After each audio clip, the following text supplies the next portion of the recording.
Talafalava malo le soifua i le amatanga fo i le nei vai aso se whapoponga o talafo o le video Samoa. Mo moatu mai Amerika ma Iran, o whaeroe nisi o sui o le malo a Amerika i le CNN, o se marienga e au fia i le Strait of Hormuz, o le porkalame niukiria Iran ma isi mata upu au tu, e le o toi mamao na wha mautu i na lea. O tau whai whaeiro ane e sui o Amerika ma Iran, le solonga le leo a lātou talanoanga, i tau mo whainga na ia wha amuta loa le taua. Ta ua i dea marienga, vaenga e pei o na ta ua i le Strait of Hormuz, ma le porkara me niukiria Iran, o lo o mata i tua le toa tele po le atonu se marienga, o le a whaia i a tūranga. A whaia e wha mautuina le marienga, ma wha amutaina loa le taua, o whaeroa le ripoti o le ale whai ngō fie. Le tua te talaina o le Strait, ma e umi fo i se teimi whato ato ngā solo le reife o inga, e meisa le tuititi o le taua le suau. Whai mai nisi, o whamataranga li potia mai le mataupu lava lea, o le a whamauti noa lava e Amerika e le aise a upenga niukiria e umi e Iran. Wai mai Trump, o le marienga na te whaia ma Iran e mautu ma tala whengai, e le pei o le marienga na whaia e Obama. I Pakistan, ai titi mai peta o luasfu tolu tangata wa whasiotia, ma le sidi e le fitu se fulu lo marirua e le pomu na pā, la tāne se no whanga le traini le tu i saute i sisifo Pakistan i le ai o Kuweta. O li putia le CNN o le whaarapa putonga tau militeri e whaingoa le Baloch Liberation Army, le BLA, le e mana na o tutu o tasi mai le whainga mā loa Pakistan, o lātou whailoa o lātou na whaatinoina lea ngā yoinga, a wata ue leo le atunu o le whaalawelawe o le whaapapomu pule i leola, ma o lo whaatino pēr neisu e suenga, ma ngā ruenga la vea i e wā fia. Ai titi mai peto o luasfu tolu na maua mai lea no fuanga na tupoi le whaalawelawe o maririu, au lātou na manunu e sidia ma le fitu se fulu, na avinatu mo tong fitinga i whane mai la latane, a wa whaeroe mōri mau e rei lope whapewhea, o na wha sauina mai le to tele mai lea i tu ai ngā whaalawelawe, o na ole o ngaonga tele. Ma mai a lātou e whaafutaia lea tua, ina ua wha sauina mai lātou nisi o mōri mau sao lātou tā ua lea tūlanga. O le māsina fo i o Januari na wha mauni ai le kulupu lava lea le BLA, o lātou na whaia o swainga wha pāpomu pule i leola, ma isi o swainga na whasi o tiai fo i le siria i le tolu se fulu o tangata.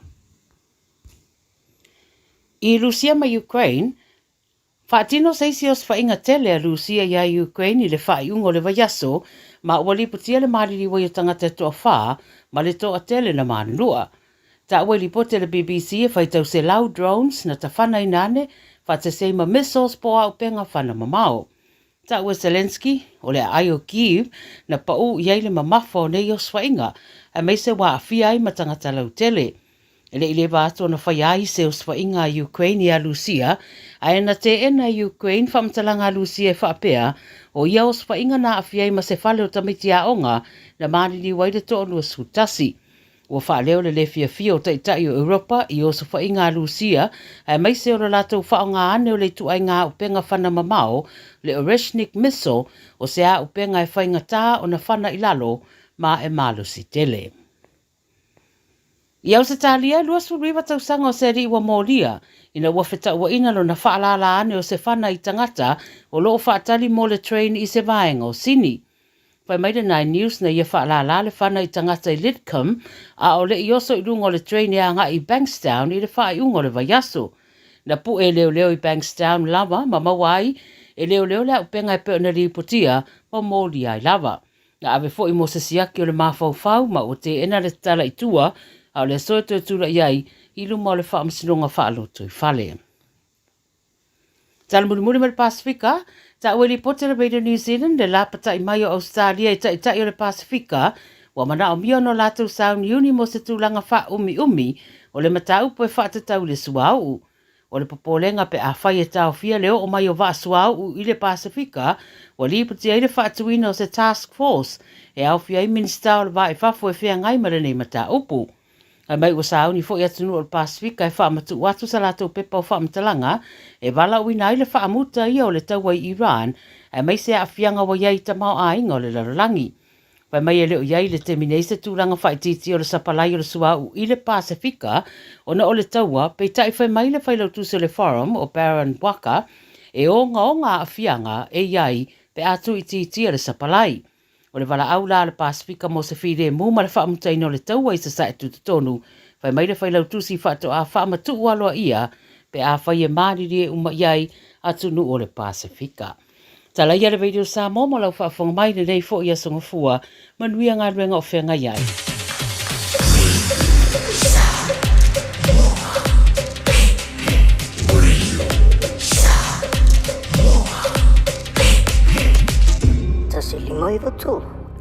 Tātou te mana na o malawa ia sa o le awala i whaatino ai le toi whaonga i nau ni la pisi toi whaonga. Mana tua o tanga pepa i ila ka tuni whangu te o ata ma laptops tuai. E le tia i ina i le la pisi toi whaonga ina. Whaatino le toi whaonga i nau la pisi. Toi whaonga i le awala sao. O le nā ua iau 5. Tanga i ana i le Auckland Council Recyclable Items. Tāma ki Turuki, All Together Auckland. O se tala fia nei Samoa, wei nei se tautua ma se au nanga family noto mai le kampania le City Car fua tusi tasi lua Lincoln Road Henderson. Te maua iai le tele o tawa la poa band, e ho foi tatu tawa le laiti. Tadia foi la tau whaale tonu tongi e talafu, mo le tatu cashback. A ma tatu lima se lausi aga i atu le 5 awhi tala. Pe so te mai ulungia, Peter Prenanto le numera o lua tasi o walewalu fitulua. Pe a manaumia se tawa le fōmolo ainga i le tau malulu. citycar.nz. Ua mawhai nei o na whaata wantu top up le Digicel i lunga o le upenga ta wha ilangi a le ClickX Pacific. E mawhai fo i o na lafo aise leni i le MyCash a le Digicel i Samoa, tonga fiti mawaru atu i le na o le 5 ta la. E le leile reiti aso taitasi ma e whaingo fie fo i o na e listalai. Asisiane i le clickx.com e lafo aise top up a le Digicel. Pe lafo ai fo i sau tupe i le MyCash a le Digicel Samoa, tonga fiti mawaru atu. Morisi whamtalanga vla au le Olua tasi 5 tolu fafa. Olua tasi 5 tolu fafa. O le porokala me o le Gagaifo Faiva malei a taua savea i lunga o le Radio Samoa. Ua mawhai o na awi nātu ona o le fesosori mai o le Pacific Specialist Healthcare. Ma le tongafitia o le ngase o le fatu. Ma le ngase o le kanesa i whale ma i e lua i Nandi Masuva. I le atunu o fiti. Asiasiane i le upenga tawhailangi. Pacific Specialist Healthcare. psh.com.fj.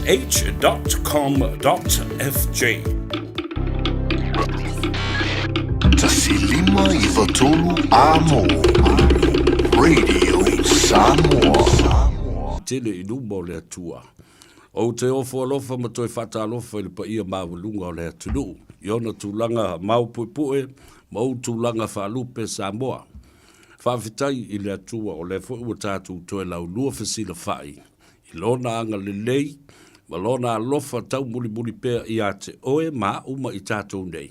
Ia, ua ia le tau i masuia i le pā a ao lau a mio ma le a mio a seu manu ia whapena fo ia wele alo ai fo le ngāmea. Hei, whawhitai le tua, ua mawhai o na teitai mai le soifua ma walunga o lo atunu. Ia, ua whilo ai e fo i pe au mangaru le ea i le tala tau longo. Ia, ma le whau ua wina o le tautua a le si ufonga o Samoa i lau lavanga ngana, malenga ngana peritania fo. Ea. Ina ia mana malama mamanino ai ia le whaafonga anga a le atunu. Tau walunga atu ai foi, ma le au unranga le si ufonga o Samoa, le tō wha ia whafonga mua, po le fitalinga fo ia se umanu Francis Ioane. Ia ele mawhaina hawa o ia, o le insinia wha pitoa. Talu leo na ola le tātou poule i oi West Auckland. Ia o ao se umanu le na whaatu wai, ia ma whapena fo i o na whaatun tonu fo lau wai le ngā luenga insinia le na whai. Ia tūte le whawhitai lama tau pati mai mo le ngā luenga tā ua alo uso. Whawhitai, ia lea lava ngā luenga le fo ua toi fia. Nai ta mamti nā mātutua fo i le mawhai o na o e sa veu ia lunga le interneti ia whapena fo i le telefoni. Ai, ua masani i lātou le whaalongolongo i le telefoni, i le leitio i le whale. Ia whapea fo i le leitio i lunga o le ta vale. Ia, ma eu le alofa ma le anga leo le tua. Ia, o whaasinoala ina ia mawhai o na whaalau tele ina lea au nanga. Ina ia o atu i mauta malawa ma isi atu nu o le lalulangi. Ia e maise, o le whaalau tele ina, o le fina ngalo, o le atua, e tawala atu ia na au na pa ia. o lo o lātou ulu fale mai, ba ulu fafo, ia ai ua momoli se sa vali whaaleanganga ba se whaamdianga mo le atunu. E taua latu i le asuasuino le ipuvai o le ola ma le finangalo pa ia o le tātou matai le langi. Whatalofa ma whaatulou i pa ia masani o Samoa i o na tūlanga whalupe. Tā whatolu o le vānunofo le vātangata o Samoa o pa ia ba mamalu wha le malo, pa ia fo i ba mamalu wha le angadu. Ia ia mawalunga se vi ingo le tua e sii e ana au na pa ia. Le pai sino le tala lei ma feo i o le langi, whata whaitau langa e fia ma le ainga sa le vi. Whawhetai i le atua i lautou ngā ruenga o lo wha no manu wai i le atua a wase manuia o Samoa. Samoa i lau whanua me ele o Samoa.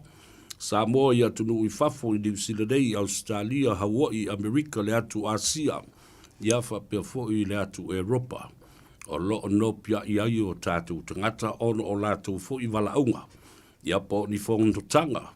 I apa o nonofo mau ai fo i o ma mau paolo ai. Ia ma whaatino ai a lātou lava atinae. Ai le tu uai. Ia ma whaangaloina le tautua ai tau malele. O lo o whapenao na whaatino e nai o tātou uso matua whawhine. Fo i walaunga. No nofo mau mai.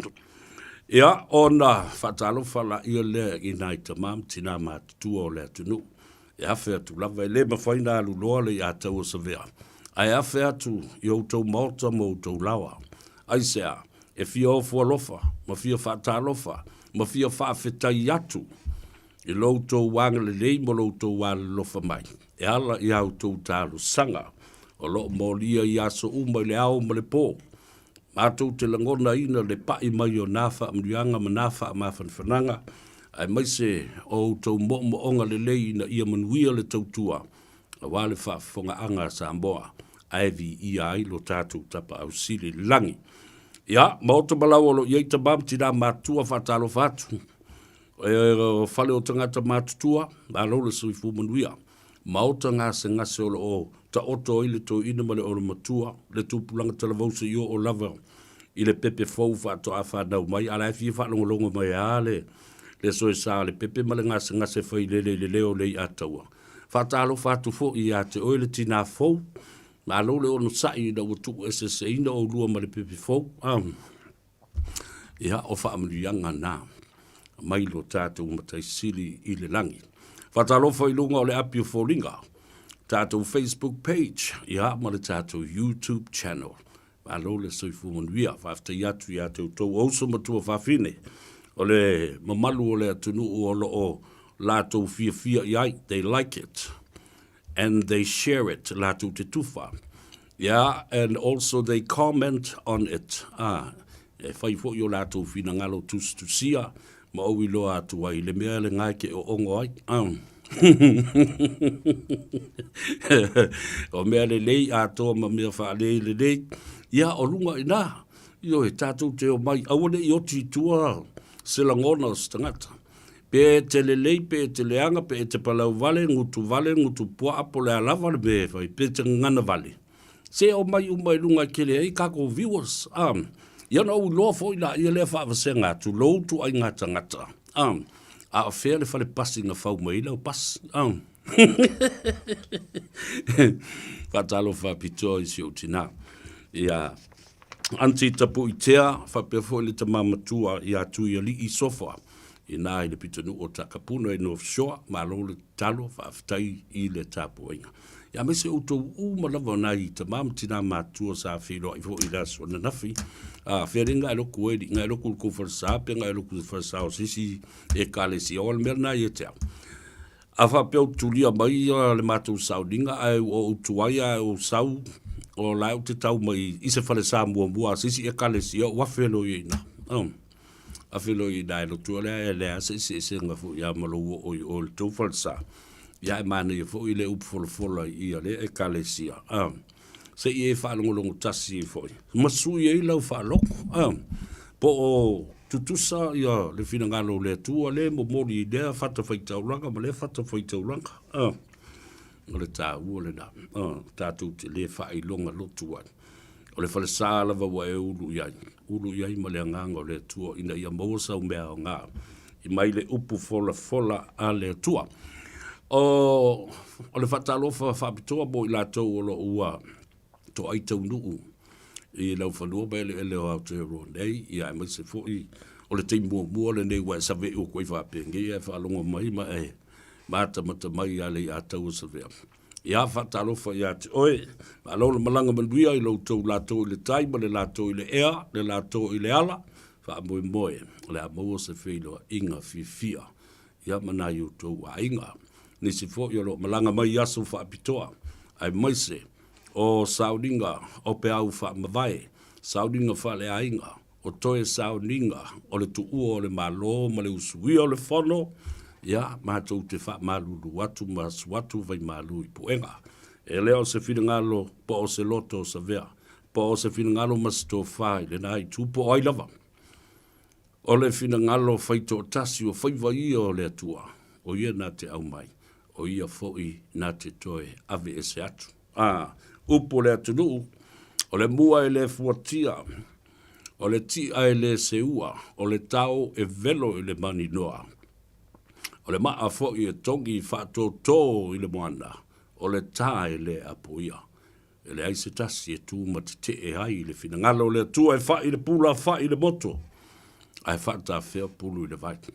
Ia, asuatu vai malu i puenga, wha mawhanwhananga, ma le wha mai senga.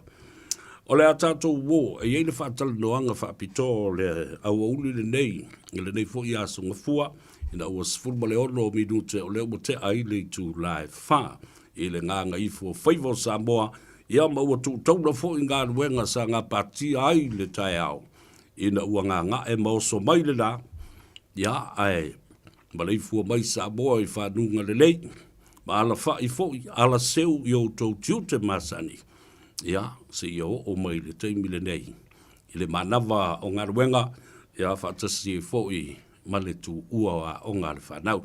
O ātiu te mawhaiva sa au tōru, whia ngai le nei aso a watu le wha malo.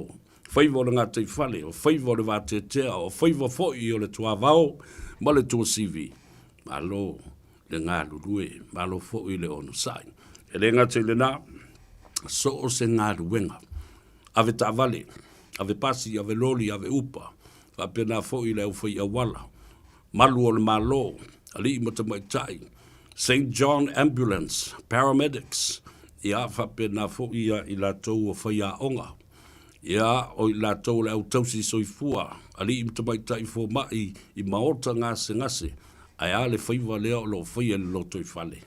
Domestic chores at home, looking after the children that haven't been able to be sent to school. Ili ia tōtau sanga o ele aonga, ai maise, nai o tātou te mam tina mātua no whale, alo i le nanga ruenga, olo o tō whaia, i le tausia le leo nai o tātou te mam tina mātua.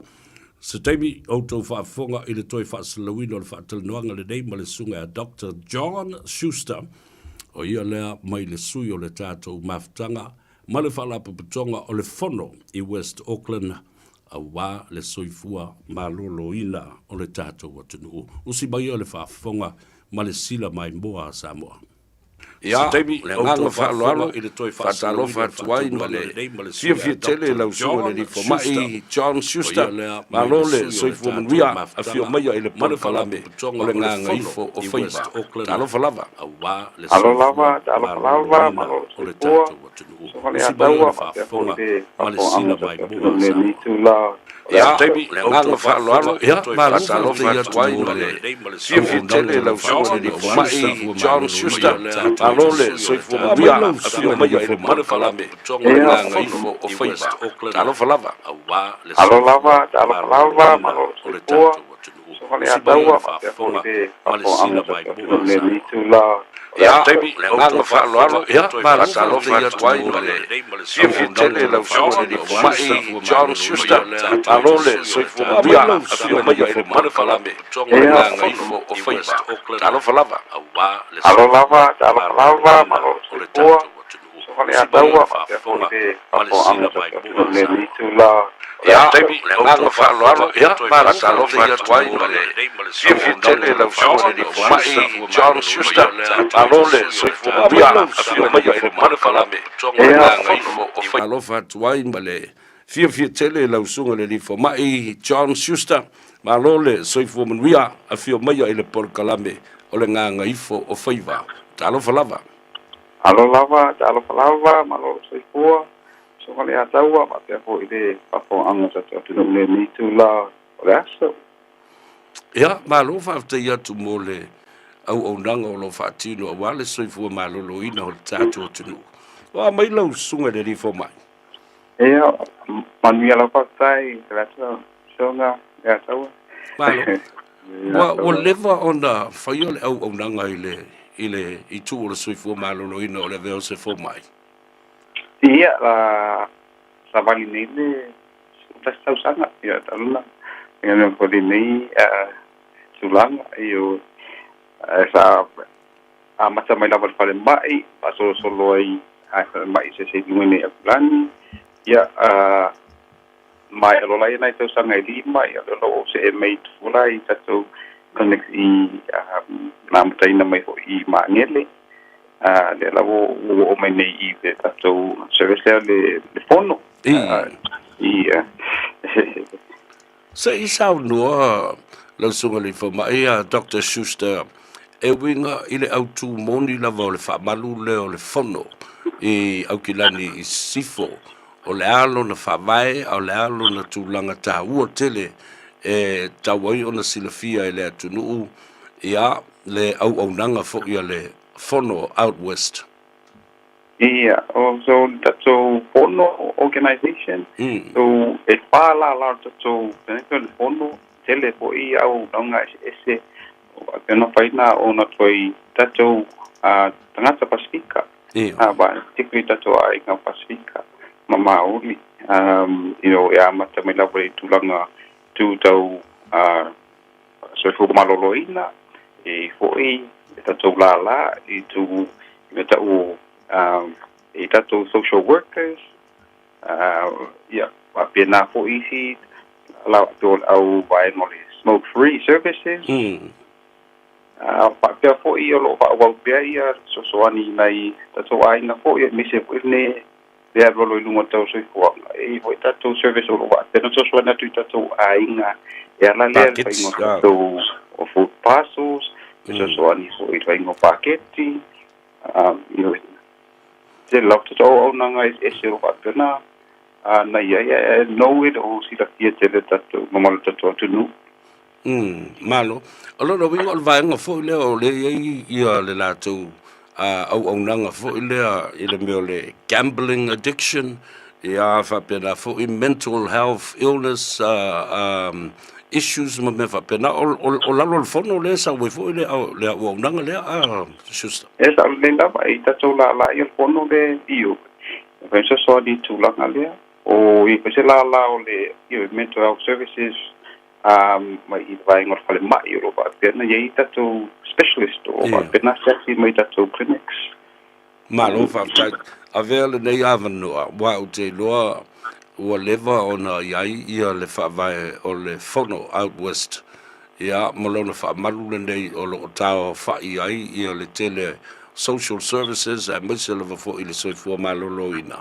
ia aile o ilo tele ele atu nu mo tatu tangata Samoa Pasifika matangata maoli foi o ila nisi o lo ia ile pulenga lea ta a matatu ai fa mulmole lo sunga le I fo mai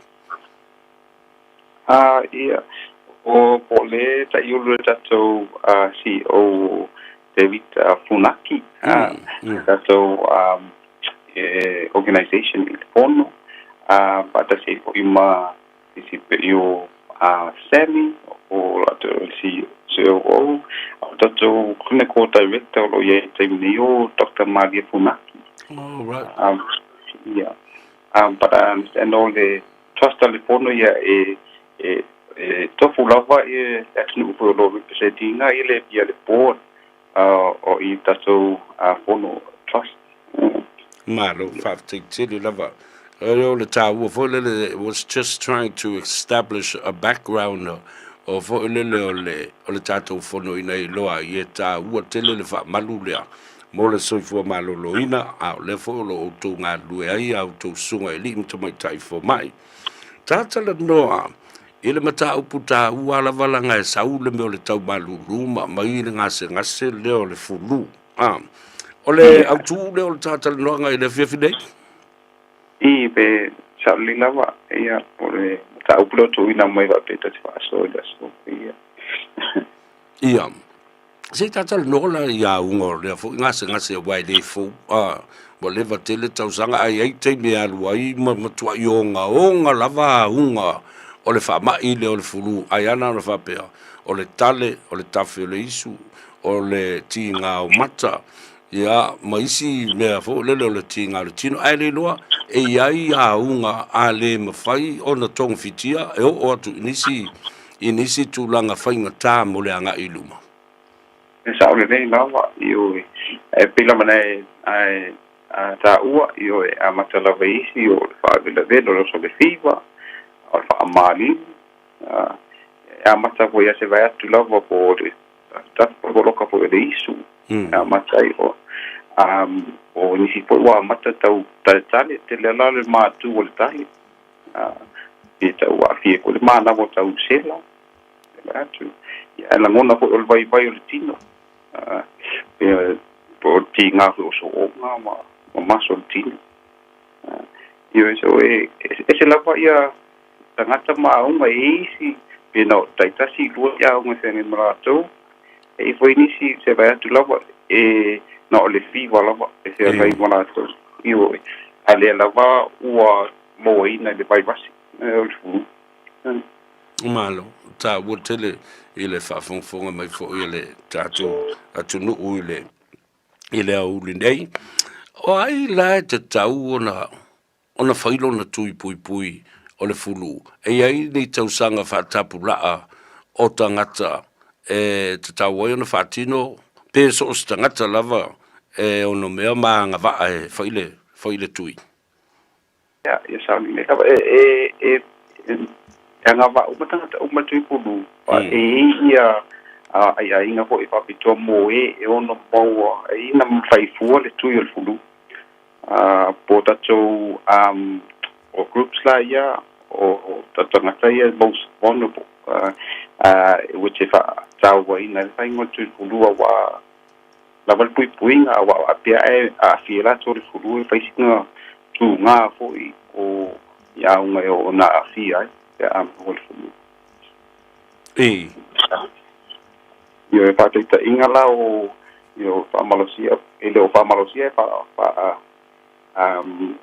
o tuaina mo tatou tina mama tua ta i ono lima tau sanga i lunga e la tu te eligible for imole vaccine for free flu vaccine e o tuaina po i tatou tamititi ono masina i lunga e mise lava ye e mo ni mai ta inga po mai sela o nisi po e mo le mai suka o po mo po ngas mako pau po ni mai fatu e ma nisi o kanis e o afiai o tato o groups ne vai na e eligible for the free vaccine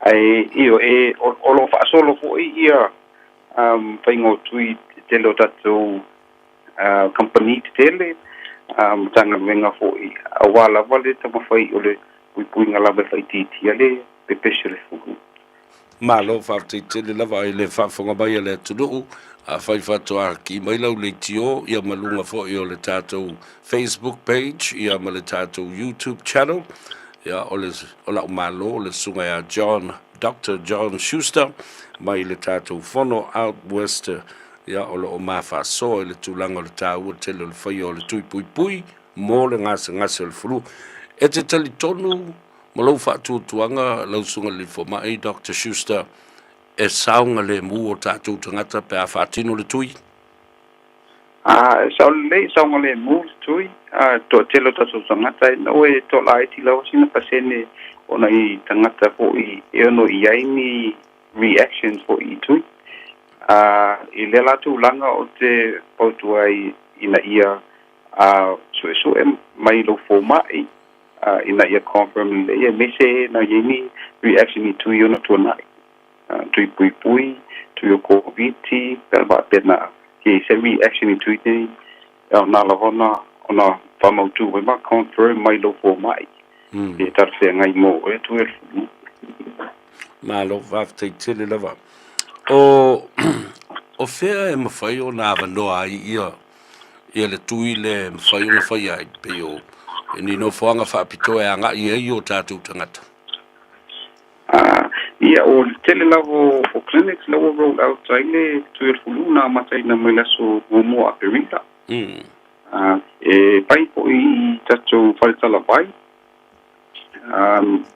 E tele po ia o afo e mawhai po ina e pasota I tatou le ngata mwhaina pasota me tatou posenta I le porno o te mawhaina ana direct tatou I po ila ia tatou tangata I locations po ima centers lo whai tui al fulu e mo po I mawhaina po kina online I le through the vaccination helpline and ona wilai mo umaya ia location is le provided le tatu tu el fulu malo paftai ta wo le fa fonga mai e le o to fa fonga mai e avanoa the injection is available at any chemist any of your family doctors and fayo na nga ia na fo ia tatu office o le fono e fayo na anga ia Dr. Schuster I say ai fai ia le tui pui ai tausanga uma matatau ma te tau na whaatino ai tausanga uma. Ia whakaina mo whaapsili. Iyo e ole penisile piole fulu e mafua mai le vairasi. Ole vairasi ho e pe suisu ia ele vairasi I tausanga uma. Iyo pole ongala lea e tausanga uma e whautua e ia whaile tui fulu wa ese subtypes o vairasi le I te tono tatou tui fulu wala pui ngā mo fulu lawo commonly spread I le tausanga.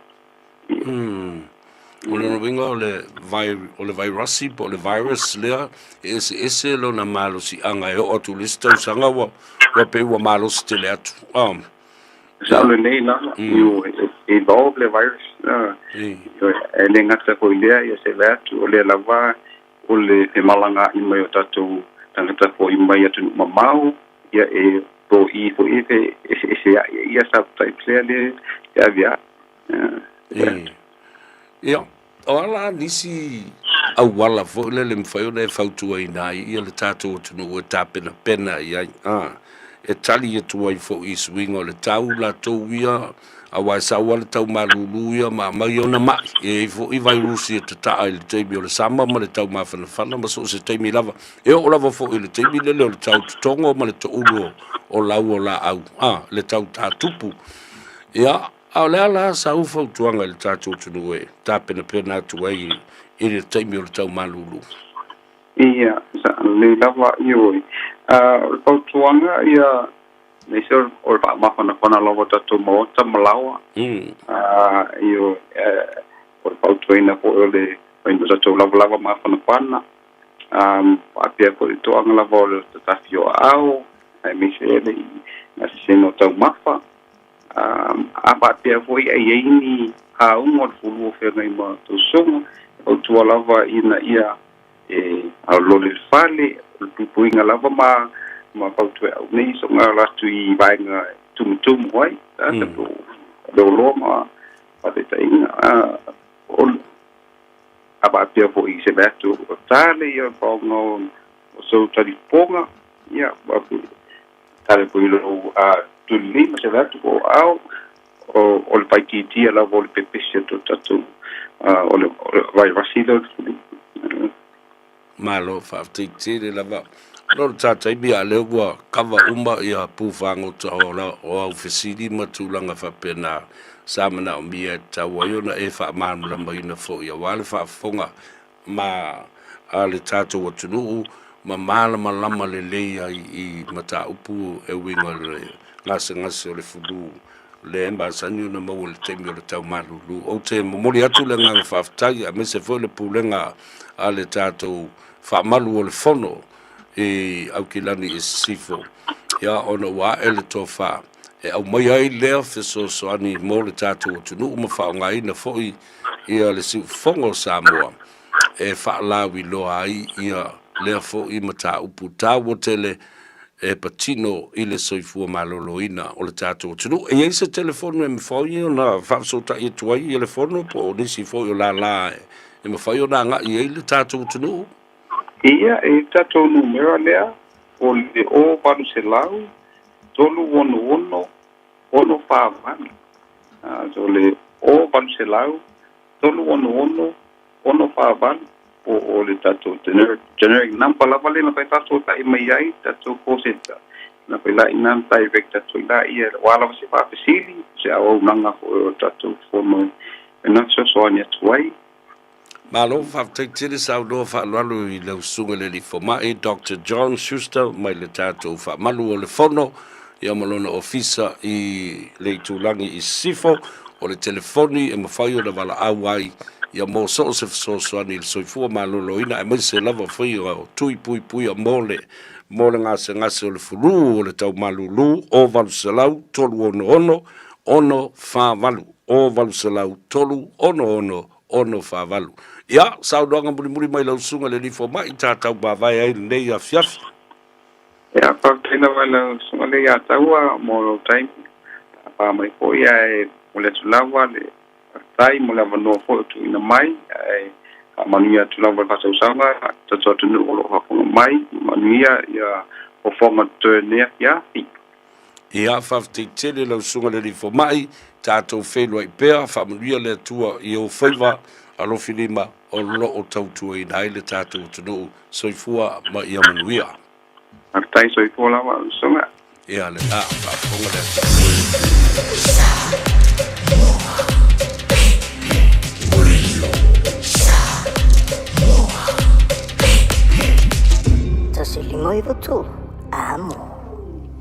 Ia, toi e whatalo whatu le whafonga tāpua ia mai se foi o le sila mai moa Samoa i le whatalo noanga le nāma le tautua le siu fonga o Samoa le radio Samoa sfulu lima iwa tolu a moia o kilani le sunga ia Dr. John Schuster mai i le tātou whalapuputonga o le fono i le tūlangi i sifo o le numera e mwhai o na wala au i ai mo se fesosani ai le alu vaila o family doctor alu va ai ia matvili le telefoni le na iso se whawhita uli lava ia e mutse foi le tūlanga o le no whanga e mwhai o na whaatino ai ia le tui pui le na mo ngase o le fulu le koviti le meisela ma isi lava fesosani mana o mia o valu se lau tolu ono wha valu te whafonga numero na o valu se lau tolu ono wha valu whafte iatu le fono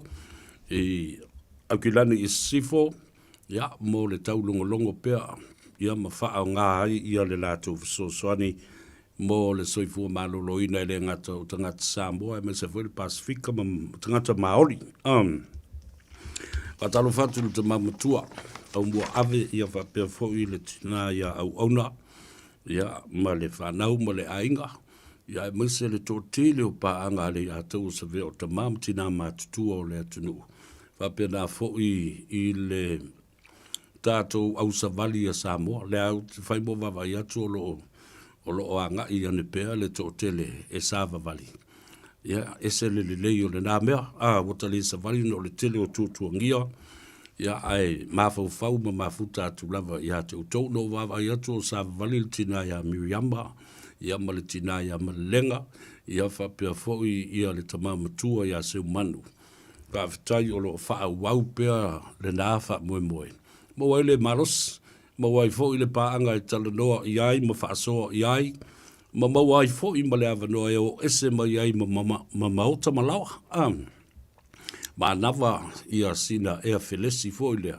ia ma talanoa tu ai fo i paanga tō tino o le tātou Walking Samoan i West Auckland o isi fo i tu malo o la lava i whaia lātou mafutanga lana, o exercise, o le zumba, ia whapena fo I a lātou sāwali valinga. I tai au as whareile ia po o awa uli fo I o astonai, o se mele le tele, le whaanga ioi o musele o le tino. E ala isi tama isa wali ama kala ngoma whai kakala kua ia I lungo le awala. E ala nā numera, mo le sunga le li fo mai, ai maise le au whainga luenga, a le fono out west, o le oval selau, tolu ono whawhalu. E lisi numera tā, ua leo te mana o e watu pēr. Whapipi I lungo lau pusa, aisa mo tafutafo se me whaingo fio na su e. O le telefoni lea le health line, po le help line. So se ngase o ta moiti, ta mama tutua, tina, whaalawe lave whaafua se I lava. Ia, mana tua me whaio newa lau telefoni na, ovalu se lau, ono, tasi, ono. Ovalu se lau, ono, tasi, ono, o le numero na. E mwhai na le sili mo se tangata e whaamatala upu le tātou, lavanga ngana ina ia whaingo fia ona e malama. Mai loa I e le isi tū. Ko le ale me tuai ngā whasoswani le te mana o mia. So se mea. Ioe, wala au I nā telefoni le nā, ovalu se lau, ono, tasi, ono. Ona, o mai lea o lau tala noa ma le whaasoa Samoa. I le vaiaso ua tuana I atu se vaiaso tā ua tele le tala whaasolo pito. O le nei ngā luenga tātou te whaia. Nāra ngā luenga lea. O le tau longo. O mea sā tutupu, o mea o loo tutupu le teibile nei. Ma mea o loo a nginga po o loo valo ia o le a tutupu I le lumanai. Ai whailonga ina o le 5 tausanga o le iupeli aulo o le tātou whalapuputonga le nei o tu stala ma le au whaasalau. O se tūlanga tā ua tele. A wafo I, o le tātou ngā ruenga le nei, o lea o loo vevesi ai. Ia maua whapena o na le mautonu ai ia mafau whaunga foi. O le atunu. O ai e talitonu I ai. A o ai e le talitonu I ai. Ona o tala fe ave ai. E le ngata I media outlets, reliable sources, so se vaenga o whaasalonga ma tusinga tala ma whaasalonga le televise, whapena fo I newspaper. Ia, e maise fo I lunga o le social media leo o tātou iai. Ia, e whaalango le tātou ngā ruenga. I le wha maoni, ma tala sao, ma upu sao, o mea na tutupu li poti sao, le ise mea te toe wha au popo iai. Ma se mea e te nofo ai, ma wha tupu se tala, ai le sao. Ioi, e se teimi o na taha lea, o le launga a ami o le aso. E whailonga ina o le 5 tausanga. Talu o na whaavai I o le tātou whaalapuputonga le nei. I le awhi iwa se lau fitu se fulu ma le ono. O le tāu o le saunoanga au tū lea le fionga ia pātū a pulu lance polu. Mai le tala mua media lea o se ese ai. Ai pei o ia lea o le tangata whaavai. O lea foi au nanga. Le tala mua media. Lea o se atu iai I le Palestine le tamaitai. Ia langi kirisoma. Po o tali I langi soma lo langi kirisoma. O le wha umile na o le suafo le fionga I le Palestine o le tātou mafutanga le JAWS, Journalist Association of Western Samoa. Ka mai le saunoanga au tū, manatua, le mea lea na tūla I mai le lua vai aso ua tua na iatu, sa o wha matala I na ai, I le atu nuu, le wha winga ina o le data, ma le wha tūlanga ina o Samoa, I tūlanga ua o nei I ai, I le tū 5 ma le iwa, I le wha tūlanga ina o atu nuu e se lau valu se fulu o le lalulangi, I mata upu, e winga I le wha tino ina o le ngāra wenga le nei, wha salalau, tusitala, social media, Ioi, upenga o ta whailangi ua tau ai whaatasi ai le nā pisi. Matala le sao. Ona watu le o ista ngata au ngata tā le wha maoni sa ili masei. E wawa ai negative narratives. Lera wingo upuna. O i nā lātou te whau mai ai. I lunga le social media. Anybody can write. Anybody can post. Any negative stories up there. Na tu wali I lunga ina. E atu tangata ma whaitau i ai. Ai watu le wha malo I le whionga I a pātū. A pulu lans polu. A wonderful, colorful, and a successful career serving Samoa through the media outlets and his talamua. Tawua la tauia. And I want to thank you and Angie. I wrote a few articles for Talamua in the past, in the early stages of Talamua media. O te whaftai toi le ava noa sa o maua sa tustusi atuai I le makasini le nao le Talamua ina ua whātou a amatalia lava fo I lea au o ranga ma lea tautua. Ai whawhitai walela o se e nei ia lea whiunga ia pātū a pulu lans polu.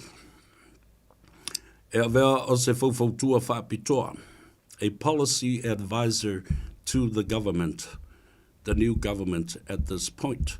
Whatuatua I lea tua Samoa ua tasi. Whai maile sau noa ngā apulu. I le tūlanga ua o ne I ai le 5 Tūlanga 5 Samoa mai le whatulunga ina o atu nu ua se lau valu se fulu o le lalulangi. I le nei ngā luenga. Ua mafua I sea. Ua mafua le nā. Ona o le wha maoni o tātou tangata tu stala I le au maia o tala se se. 59 out of 180 countries, we seek the truth. And Samoa media and social media has created a lot of fake news, misinformation, disinformation. Le ai mase mea o tau mia ai le saulo tonga. O le au whainga luenga, ma le au tustala, ma le au whasalau. Nei se mea whapena. Ia tunu umalawa lalulangi. E ia vahenga langa iei le mata aupu te fia papa iai. Wa uma, tu la fono, o le whaatino ina o le tātou ngā luenga. Ai lei whamatala ina le vahenga sili o le tā ua o le tātou ngā luenga le neina o fia papa iai. And I think o le whalongolongo lei mai lava ia le afionga le Palestine, whapea fo i le lātou komiti whafoi. E le I tango fia le mata upu. O le ngā ruenga le nei, codes and ethics and principles based on our culture and traditions and our language.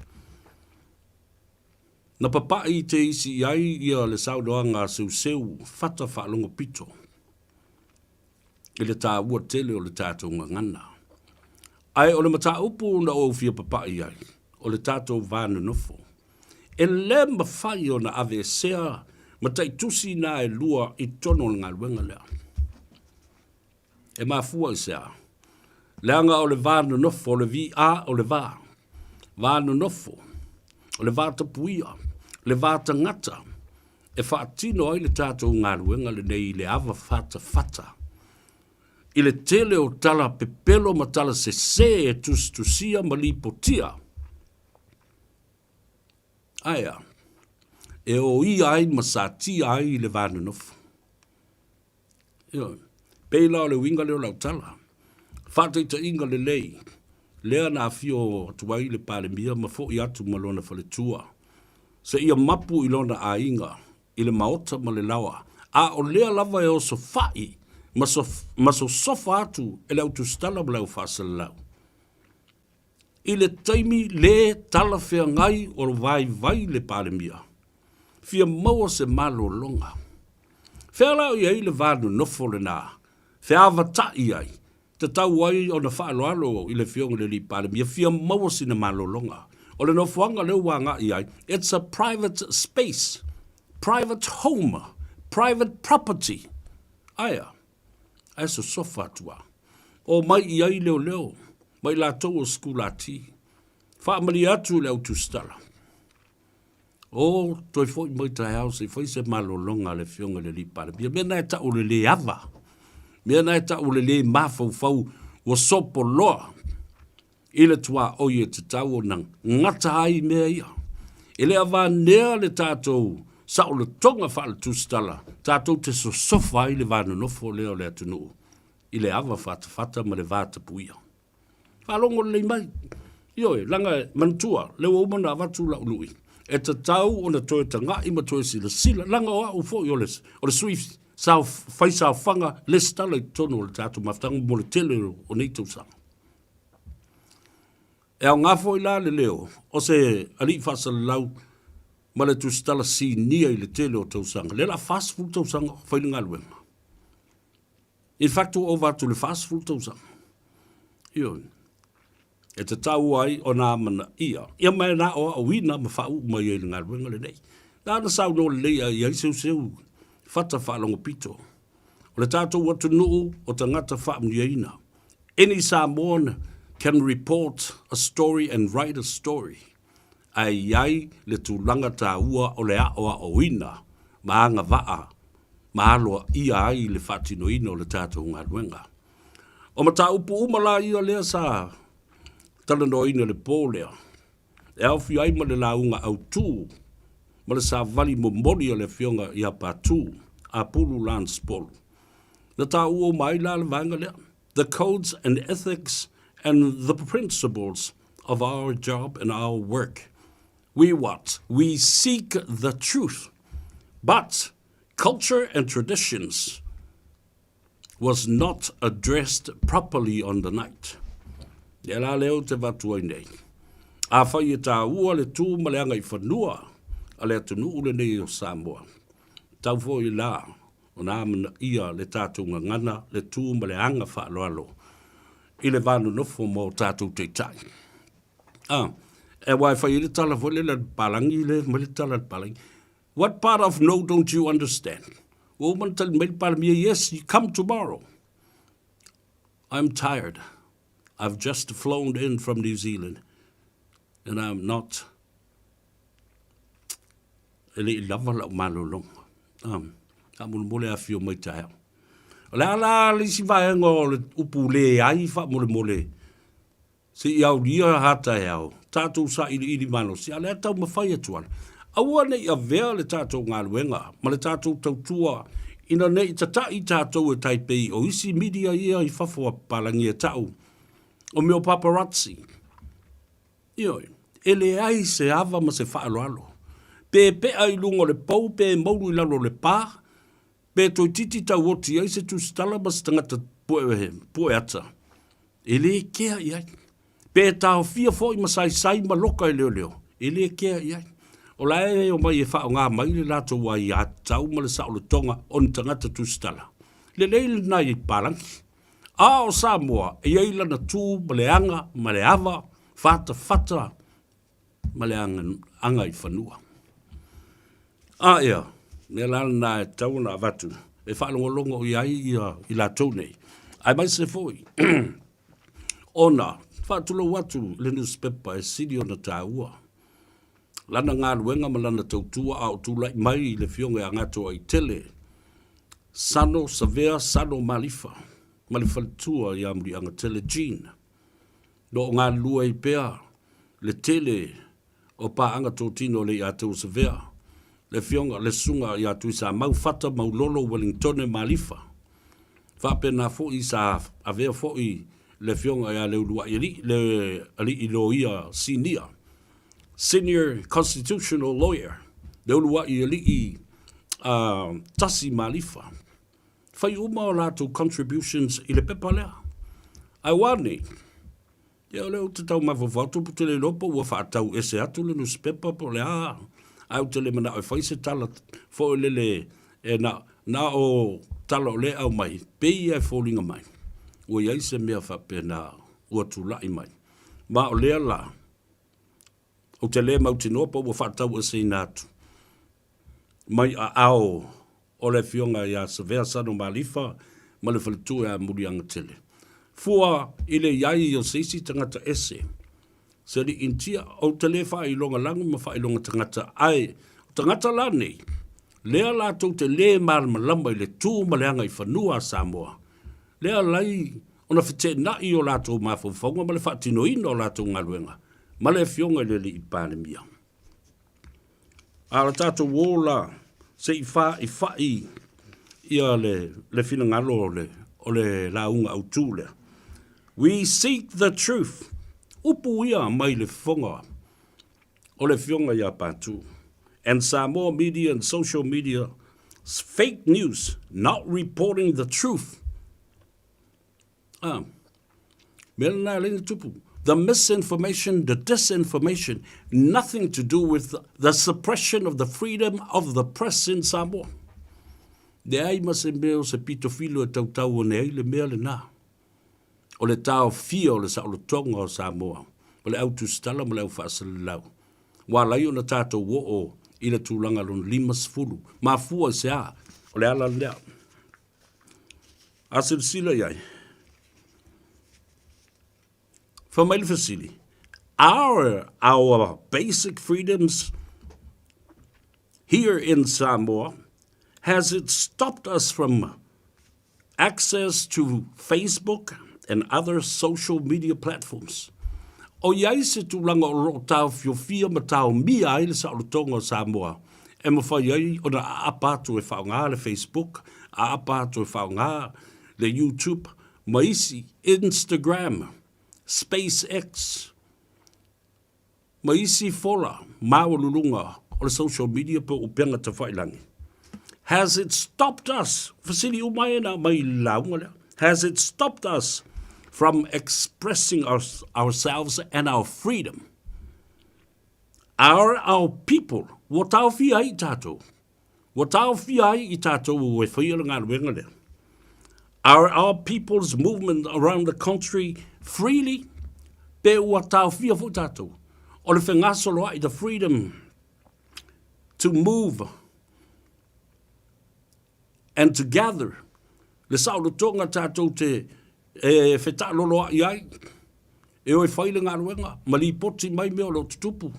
Wa tauwhia, o le tali e le ai. Has the Observer band has affected media freedom here in Samoa? I le tauwhia I lao le newspaper o le Samoan Observer, ono le vā o le palemia, mata ngata whai ngā ruenga. Wa tauwhia hai le saulotonga. Ele ai, ele ma whai o ele o tauwhia hai le saulotonga. O le tali le nā, a le fionga ia pātu. Oisea, they all have access to social media platforms. Tu salava pele o iai o ia la o Observer, ma le media tu le epa. O le taimi a live stream mai lunga le Facebook, ma le YouTube, Instagram, they all have easy access to it. Mea nana lai lo whai atu. I lo whatulangana atu o le ranking level o iei Samoa le vason tēnei. Maona tu atu. Ioi, lea la ua malmalama i la o li ia whasalau lea, whafonga pia. Then comes the basic question. Is it about the truth? If the story or articles is true, then the ultimate defense is the truth, and the media outlets will stand by their story and article in defense, the ultimate defense. Ne le tau wai le whanongolongo le mai, i le whaongai no le ngana Peritania, ma le tātunga ngana Samoa, ina ia hawa o inai. E lea o ia leo pua ali, ia tama whai ngā, a leo whai atu. Ia sa ori kala whawhawhingi, e lea o ia le pua alis whawhawhingi, le pua alis whawhawhingi.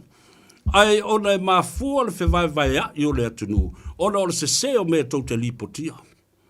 Tau te whao popo iai. Mau tau mi milo.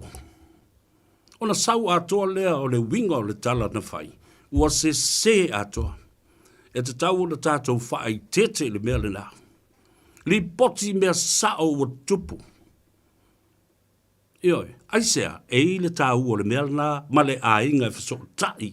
I la o whaamtalanga le la avatu nei. A whai lava lai sao le tala na lipotia. O le defense fo I ma le puipuinga fo I la le nā, o le nā newspaper, o le nā le tio, o le nā media outlets, le anga sa o le ngā ruenga sa whai, e o le tala sa whai.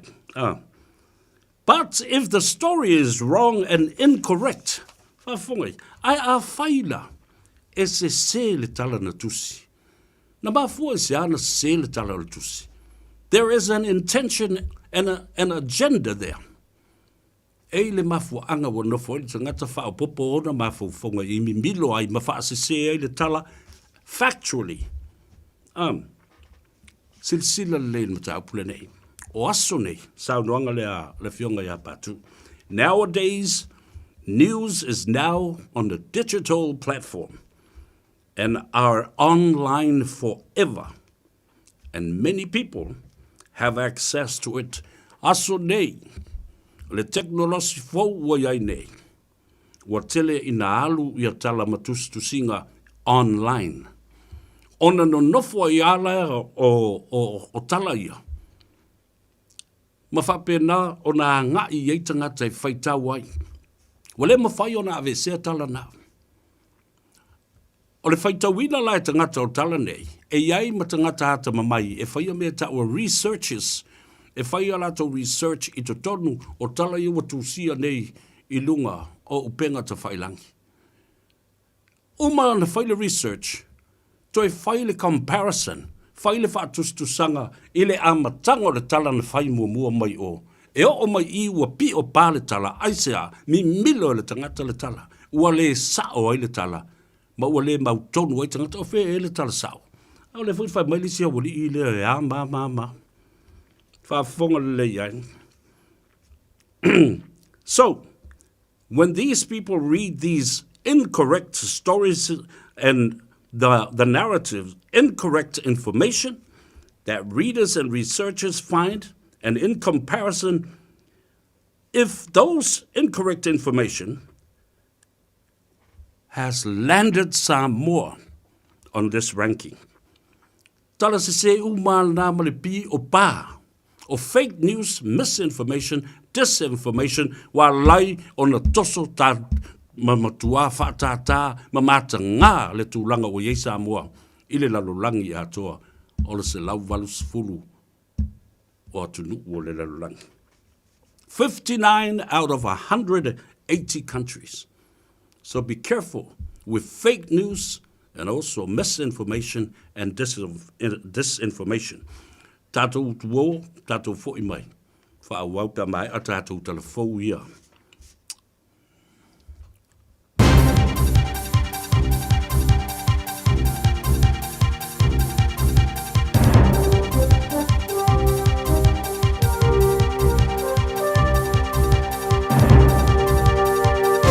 In this update, the Finance Minister says many businesses can hook into a $1.2 billion scheme supporting switching from gas. The Crown will guarantee 80% of lending under the Gas Transition Loan Guarantee Scheme, so banks pass on lower interest rates. Nicola Willow says businesses must be financially viable and use at least 1,000 gigajoules of reticulated gas a year. Thousands of businesses meet that gas use threshold, from firms involved in food manufacturing to carpets, packaging and vegetables, through to commercial laundries and those producing roading products. Energy Minister Simeon Brown says this won't impact household power bills. Is this going to increase the power price? No. It will support businesses to be able to transition. We have a significant build-out of generation currently underway. Crown prosecutors have outlined details of the alleged kidnapping and killing of Shulai Wang, whose body was pulled from Auckland's Gulf Harbour. The 70-year-old Chinese citizen was found floating in 5 plastic bags by a fisherman in March of 2024. A family of 4 are on trial for manslaughter at the High Court at Auckland. Crown lawyer Emma Kerr says Wang's body was bound with black tape and attached to stone-filled rice bags. She says the Crown has evidence the defendants mistreated her. Ms Wang died after she was detained, kidnapped and denied adequate nourishment, medical care or hygiene. Heartfelt tributes for Dame Jules Top, who's died at the age of 68 after 22 years with breast cancer. She and her sister Linda entertained and delighted Kiwis for decades as the Top twins. Their quirky characters and rallying calls were delivered through infectious songs and yet yodeling.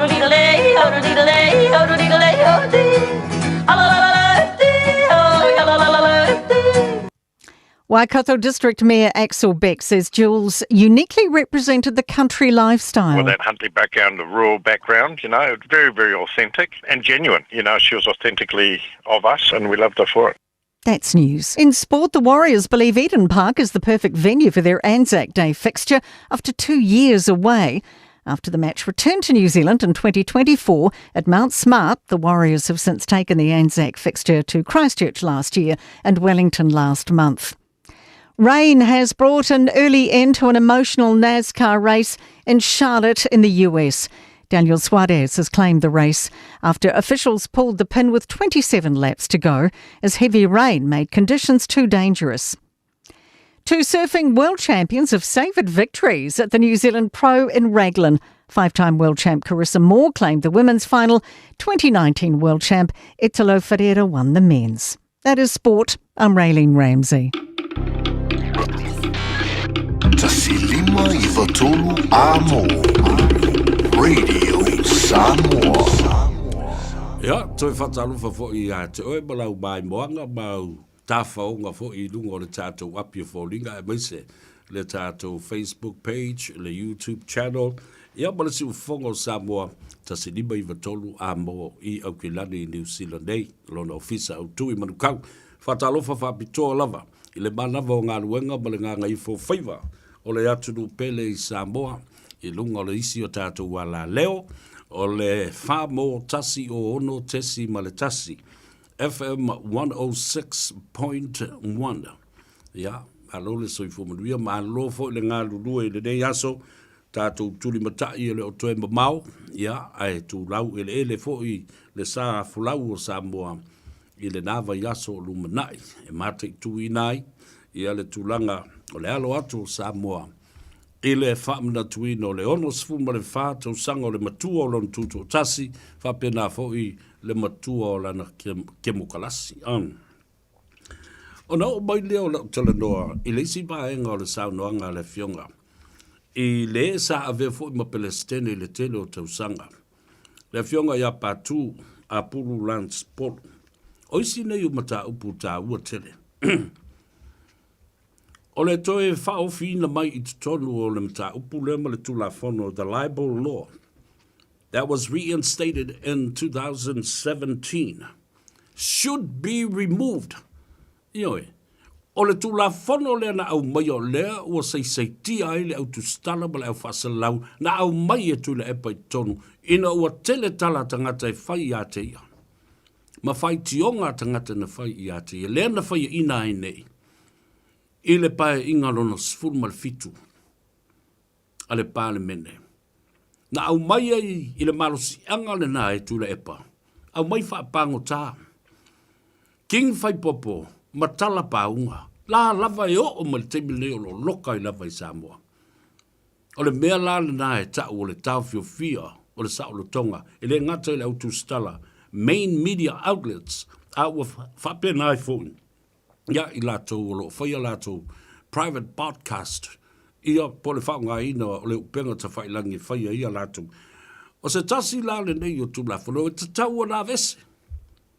O tau o na tongi whafo malata mai le au se mea apirikia mai ai. Mea tonu a la le nā e tau o le sei tia ma le tau tau mia. O le saolo tonga. Freedom of expression and the media. Ioi, tau tau silsila ia I le tā ua tele o mea nei. E au ngā I le whasoa. Leanga o I o lo whalango lango I ai le atu nuu. I le tala sao ma le tala moni ma le tala wha maoni. Awa o mea isi au lia. Ti ngā se mea pepelo ma le se. Ai pepese ai lava e au mai lava I lato propaganda medias e I u lava ina veo se mea moni e tali tonu I ai le atunu. O no lona leo le atunu whai lato whai o ngai e moi whai. Tua safa lava le atunu. No mati tiva le atunu. Ma oi ai le atunu. Ioi. Ono mea pepelo a tangata nei. Whafonga lei. So the libel law that was reinstated in 2017 by Tula EPA and HRPP, that's how they indicted. Ia ma au mai e loa king fai popo ma tala paunga. Ma mai ta loka lo ma fai o lato. A oila ana ia. Na toi au mai e alto ina lelo na malosi anga wa o ia sa a vea foi. Ele ngato le pale mia ai sa ia u foi. Le tofi min stau leo leo. Iwan. Fa mai lo leo lesi fisili le nana au mai e a pulu lanspol. Now, how do we protect media freedom in Samoa? Fa fe feo na tatou pui puia le saulo tonga. O lau tu stala ma lau fasila lau I tu tonu o Samoa, le mua mua na e tau na fai. Ave ese le tu la fono na lena au mai e tu le epa. Ua matua sa tia ai le saulo tonga o tu stala ma lau fasila lau. Remove that libel act that was reinstated in 2017. We are also defending our own actions to sustain the untruthfulness. Lea me lea tātou te whaia. O lea tātou te pui puia, tātou te tau mawhai e pui pui mea pepelo ma mea se ma tala le sao. Na tātou whaia lava e tātou. O na tātou leo mai lea whātou ese I lea tunu. Ma toi wha sao atu au tō tustu singa mau tō tala ma wha salaunga nei. Aisea. O tātou lava, o tātou le loto maulalo. Whai le mea sao, whātou ese I le tunu. O ai lava le wales wha salaunga newspaper na lātou whaia le tala sēdea. O whātou ese le tunu. Toi wha sao ane au tō tala. Have some corrections to your articles and your story. And apologize to the people and the population and the public. O e whai le mea le nā. Ia e maria I la tau le mea. We continue to propagate. Nā le winga le upu nā propagate. E sau me le upu e tau le propaganda. Wa tātou wha wau pēo na tātou tustu sia mea pepelo ma mea se ma whaasa launga le sao. Ioi. Le mea le nā tonu wai le ino tō whafonga o whaunga ina le term nā. Propaganda, news, media outlet. Iau ngā le tātou whasoa le nei. Ina ia manino ai malamalama. The propagating of misinformation, disinformation, and of course, fake news. Mea se umana. And making it almost a norm. Upu uma ia le la unga au tū ma le sa vali o le la unga a amilia. O le sa avea fo I ma plestene o le au tustala ma le au whasalau. Tā ua le tau longo ina I au tau silefsi. Au tau whafonga I. La winga le upulna. The disinformation and misinformation has now, it's making it almost a norm. Ti ngā o na whaalongo atu e se ma pepelo le tala leo wa whai. A o leo le a whai lava pēa, e u lava ina a vea o se wha matalanga moni. Ma le sao. Anau wha matala ina la ia leo tangata ia. These are fake news. Fake news. And also misinformation and disinformation. Ua whaiso. Ua tātou pui puia. Ua tātou le mana na oi whaasao le tātou melea. Aisea, whafonga I le mata upulea.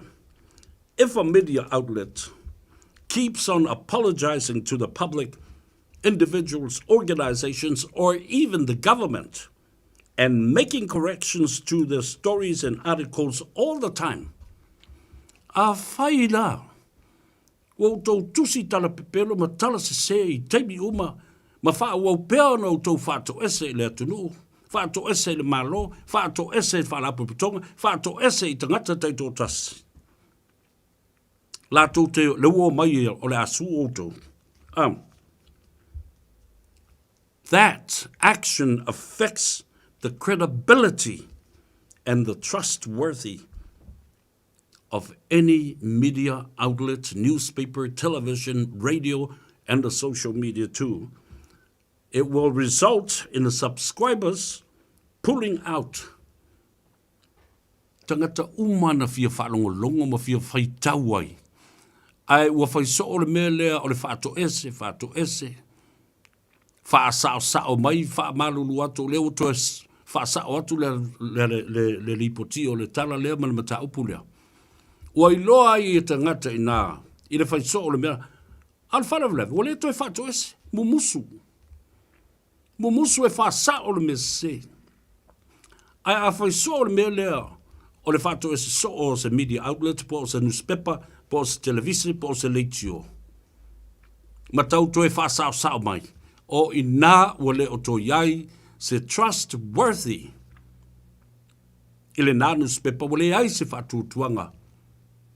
I le newspaper nā, po o ni telefou, mai se leitio, po o se televisi. Po o lunga fo i o penga te whailangi. E le toi iai, the subscribers will pull their subscription. A whai es furu tā lai le masina pe fi tā la. E ave se uma mea tangata mea. Wa ti ngata lingo tangata. I le whai tau atu o toe whaasa o mai foi. Ma toe whaato ese foi. See, this is where the problem is. When we know we are the culprits and our stories and our articles are incorrect, we don't want to apologize. Wa tō mumusu. E whaato ese se se lau tala lea na whai. Se se le article ma le lipotia lea na avatu mumua. Mātou whātou ese atu ai. Whabai lo fasini. Is this why media outlets are not apologizing enough and more, correcting their stories despite the negative impact on the people these stories are written about? Le mea na lea ua. Wale o toi fia whātou ese a ia, newspaper ma telefou, ma tustusinga, i tangata, whalapuputonga, le mālo. Ai sea, e matua māta ngā maunga onga haafianga. O i la tau ia o loo whaia i ai tala ia, ma tustusinga ia, ai le sao. Se e tau sila le onga le mea ua o ne ia ile, pa u mawa lalo ai la ia lea. O le whainu mera ma le whaatulanga ina o Samoa, mai atunu o ese lau walu se fulu o le lalolangi. A le e tau te o ma pepese fe mai, ona ua band ele malo, le Samoan Observer. Wala matia lo tau soifua, wa tāwhiowhia lo tau saalutonga. Everybody has the same access to every information. Dei ma se mea whapena o tāwhia ai le tātou ngā ruenga ma le mea whai. Whalongo leila i le taununga. Because, upu ia a pulu lanspolu, le whionga ia patu. Because why? In the very end, nā le mea lei o na taua. O lona taununga, it is about the truth that suffers. And the truth matters.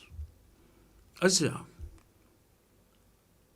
O le tātou ngā ruenga le whaia ma le whaamaoni lea ma au maia mea sao.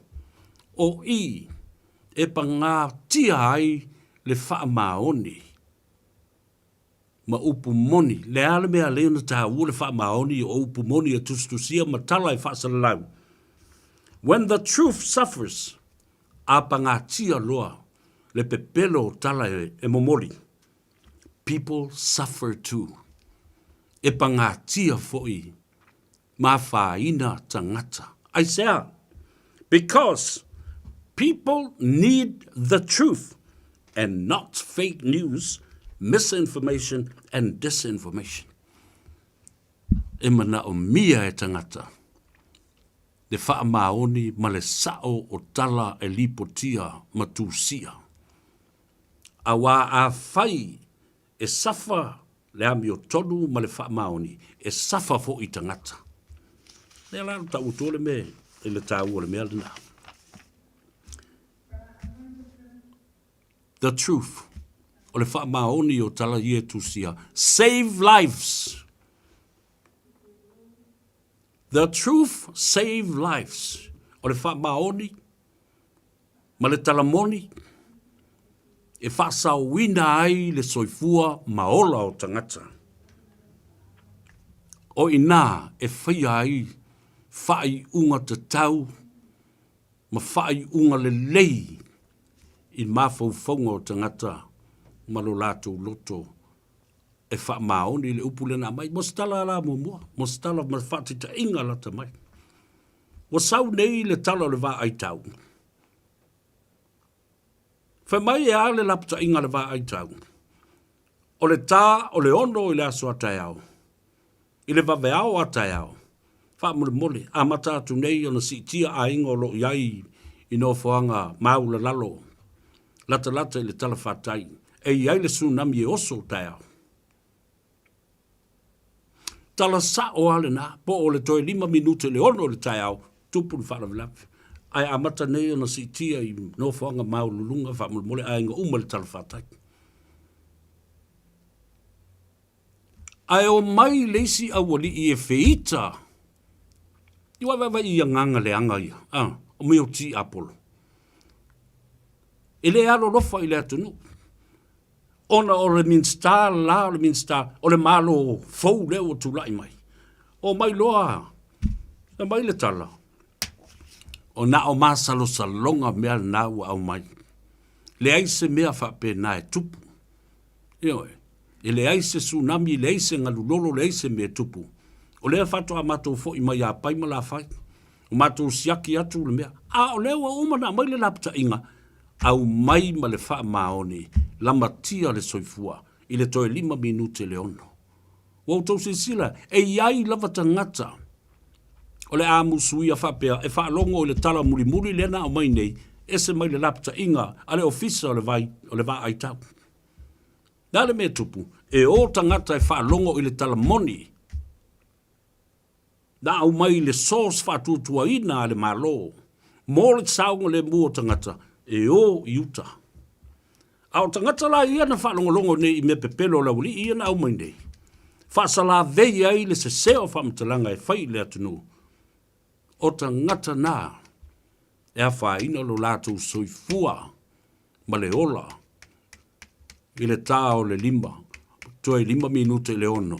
A le amo moia. Me se o kala pelo ia. Le sa o tala nana whai me la uli ina muri muri mai. So you see, ladies and gentlemen, the truth save lives. And the truth makes people make fine decisions. Whaia whai unga te tau male tā ua. Saunga le mūma sefe ilo lātou soifua. I ola ia mawhawhasenga le bele nā. E tā ua tele. Mō le tātou wā ngai I luma. Ia, te anō whai atu. Ai le, i le mata upu lea. Lea fulu toi wawa ai atu nei ai. Whano noa ia le loto ma lea nganga. I le whatal noanga, a le tamba lea o Lucifelo a kanata whale la wasi lango mau. Ma le sunga e alimoni, I le vai asuna se I ma vai atu nei. Wa la lau ai upu siri o na mātanga, ma o lea lava I fōringa mai e lea o a oina ma fau o nei tangata. Wha maululunga, ai atangia mai ai le tū whanua o upu e sau le ngutu. I le lau ina, o le tā ua ia le tō wha ia asiata. Ia, o le urupo, o le urupo. Ai tō whafonga Samoa. I le upu mata ngā lava na lafa. O te le fia whai atua. Nai tō te sila fia mo tō wanga I e lunga o penga ta whailan. Ne mea o whaatusa I ai le ao po le ulu o asiata le vai malai. Whaano no le loto. Whaano no le loto o tau o te tai o le tala. O tau o te tai o le malo. Ai mapuna mai o tō ngutu upu sili o na māta ngā. Ma upu e whaolo a taua i la ngona o tangata. E māta ngā. Sei seu sila sila foi. O oe o le matai limongi. O oe o le whaipule sinia o le mauta. Whapena foi te tonu. O le caucus po o le vaenga whauwhai. A le HRPP. O oe o le autustusi. O oe foi o le whafonga. Sos whailau tusi lava sos whala pupitonga. O oe foi o le whafonga. O le nā vaenga whauwhai. Ai se sila i upu. A le ale whafonga atu. A lau whai whi au. Ma le au whai ngā ruenga tutofi a le atua. A le a se whafonga mātua. Ma le tūpulanga lalo vawa Samoa. O tu ainga ngana ia. Whawhia no ua watu. Le tele o mau tau ave mai te tai o le ekalesia katoliko i lea vai tau ma lea vai tau le lau malona fuata se i o mai i le tai au le nei o le ati e kopo ia mo sese Vitolio lui ia vivi i atu lo wanganga i le atua i mea uma o ia wha manuia mai ai. Ma ia seu sila matangai ia sui le tātou ngangana. E o ai tono al palmene, o le stangata ngangana vale i tono al palmene. E o fo i lava i tua. I fafo mai o le palmene. Inside of parliament and outside the parameters of parliament in Tiafau. Lo lafo i lava lo le mafo fau. Ma upu so le lafo. E ngangana vale. Upu masoa e whai tangata. La whawhela ana e manatu e whaaloalo atu tangata i ate oe, pe a whai o le winga lea. Mai au te tau atu i ate oe. Samoa o le au mamala. Ana e nofo lava oe ia. Ma e whātua tua i le atua, tuu pēa se i whai i ami o tangata, ua masani tangata i le mea le whai o le tala. Ono sai te talo, ma whaalango i le atua. Ala mea lena tula i mai le teimi fo i o le morianga lena e whaia nei ala uri ma lesi to olima lea. E le ma whai, le anga ua whaatau te e langona le whaamsinonga. Le a whaafea o na whaamaoni le whaatinoina o le suenga lea. Pe a whai, e te saua oe i luma o le atunu mau whaatala noanga matau mai. Sa e o le ofisa o leo. Sa utou tala noa ma le komisina. Sa utou tala noa i le mata upu lea maisi leo lo vaia le suenga. How can you do that?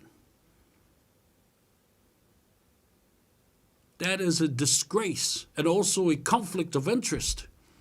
Why? Why do you disturb and intervene with a serious investigation into the allegations against you? Na e saule lunga upenga te whailangi ma whaatala noanga o e propaganda media nei. Mai e tautala mai ai. O mana mātou tala noa ma komsina. Ia alau whamel komsina lea. O lewa iei lisi ama, lisi mea leo lea ngai. O mea uma nei e te tau. Ona whaalo alo iai. Ma ta tia ai le suenga le mata upu le vā. O le komsina ma e ua ia whilia. Ma whili tānganga iai o e whaili suenga. Stay out of it. Le lawa mai le whai unga le whamsinonga talasa. A lewa tu oi malo whewhe ma o soil malo whali. Aisea. Whapea oi o le tele o teimi te saue i luma matau mai. Sa tautala noa ma whono ma leo whapea na fwoi le komisina. Tu lou au pa au. O le tino, o le toto a ano. Yali atou sa vea le ta watu. Ion. O lou wha lave le nā. O tele ai le pisa ma le vevesi. Ana e nofo mai tā ma mau ese mai le su enga leo. E te le oso wha ali i lunga ma tū lo whewhe aisea. O lou manatu, o lou sau so o lumo le social media Ma whaafafonga Samoa o e sau e tau fi ami o tonu wina. Ia oe. Ma le tele o teimi tau tala noa i ma leo leo, ma le matanga ruenga, ma le komsina. Whapea la ia lea. O le a matua te le se pasene. O le tali tonu wina oe. Nanga o le tala noa mai lava. Ma e whapea o le tala noa i lau ami o tonu. Ai le whape nā, le sila sila le whaam sinonga, isi vaenga na o iei le lato suenga. Your intervention with this investigation has caused so much chaos in this case. And at the end of the day, Justice Talasa was thinking a totally different approach, and the end result with her decision. Then I for you to win. Talo fai, ile whaafunga anga Samoa ma na tupulanga la luvau. Ale fo we to sau. To tongi mai malau lui. Ile fionga le li paremia. O to whaafunga Samoa wa tali mai ere paremia. De la lua vai aso talu na tongi atu le lui. Pea na ufa yatu. Ua pea o le timu vole pa uulunga o le patu o le pato. Ele amna ia ele fionga le li paremia. O le lui whata mai titi whaavare valea e le marama lamba. E le i fesili. Dea nā watuela. La mo ele fesili e lau whawhia. Fesili lau loi. Fesili si o tō rua. Malau a inga. A leo a fesili atu le epa. Le te tai o le tuangai. Ai tali mai tu le epa. Alu e whai. Mea le nā e tau le whautua ina. Ma le manga whangafa e fua i luma fua i tua whetu. Nā i muni au i lau whaato whala inga. Wai le tai na i ato tuai. Fatasina le ngata o e lava ia. Si au to lua, si au whanau o lou a inga, o lau e kalesia, lau whai whi au. Lau vaenga whau whai. Tangata umai e o lato so tanga i ate oe. This is a pure sign of desperation.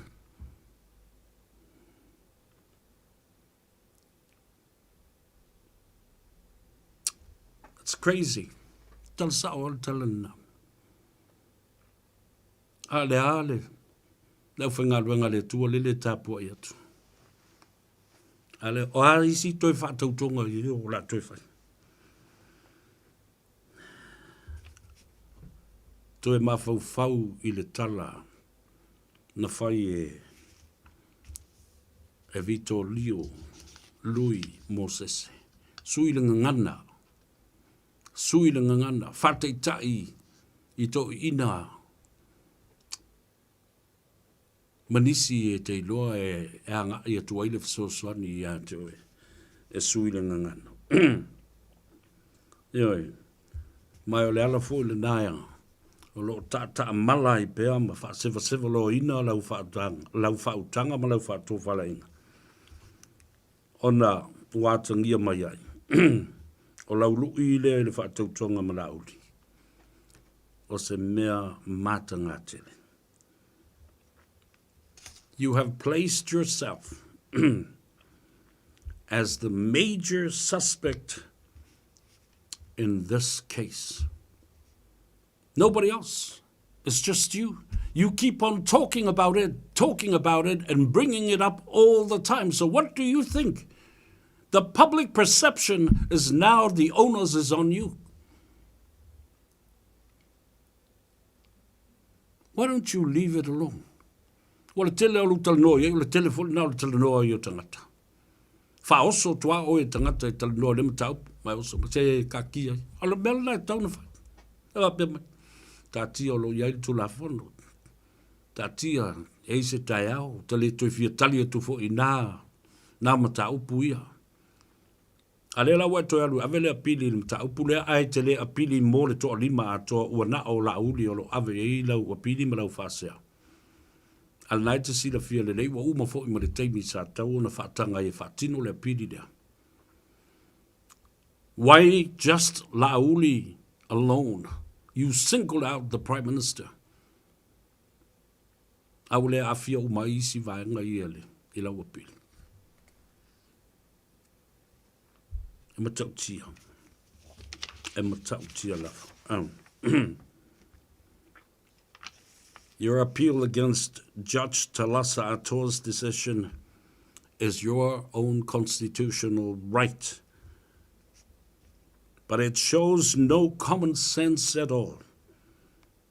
And I'm telling you, everybody is looking at the deterioration of your mindset and your cognitive thinking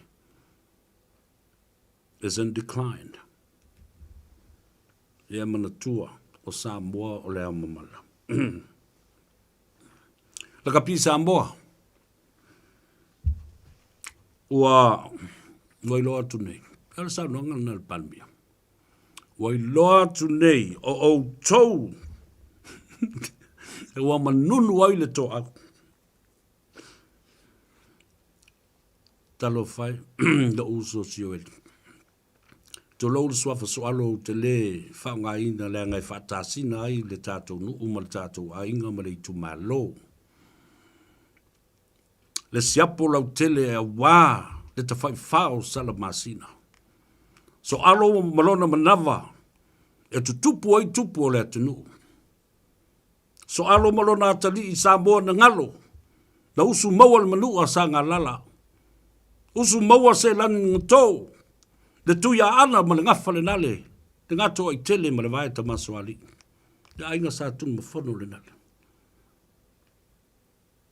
Ai asila sila I mea te tala noa, e te pungi sai te le maal malama. Mea nai tupu le malfia le lei, ia o ao le lei le tātou ngā luenga. Fesili, ma toe alu e toe tilo tilo.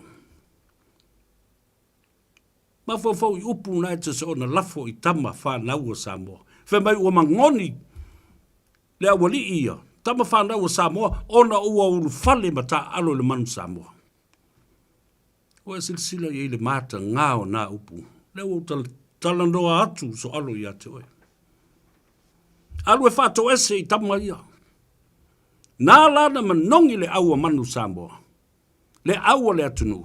Ona o tama whanau le atunu, na ofo ina atu, e le tautua toto, ofo ina atu o lato tino, male soifua, ua manongi ai le manu Samoa. Upu tu sa upu na. Alu lai whaisau whato senga. See, that's one of the greatest narrative and negative impact on the people that you said the stories and written the stories and even expressed those stories statements on a live podcast. Alu whatu ese. Nea leno whatu wai. I le whatu langana o le tātou ngā ruenga. E te tau na toi whasao le tala le nā. Whamarulu atu le ale leanga o le nā mea. Nā le tolu a minu te pēt lua fo I se kone whai. Whamarulu atu. Alo matama whanau o tupu mai e o Samoa. O e sa taua le taua ma. Tautua toto, tautua afu, ele au le manu Samoa. Whafoi mai a upu. Nāle leango le melna. Oi nā, o winga nā o le tamali. O mea le nā le tupu. E wha mau lalo, matalia lona toi lalo. E ma lolo wha tamali. Wha longo le whautuanga le nau a watu ma le tua lalo le nā. Tau le lei ai lo tai ngoa le suafa so alo. Ioi.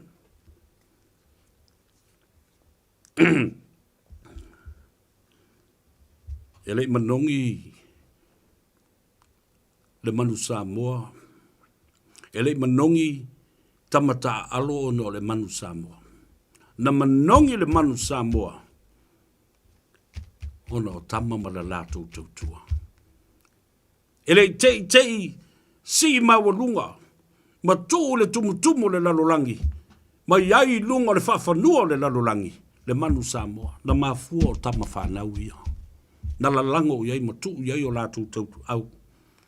O aina manu nua ma lavi vea nisi o ma le teimi leo o leo toi ao ngā ni o lātou a inga ma nisi ngā luenga.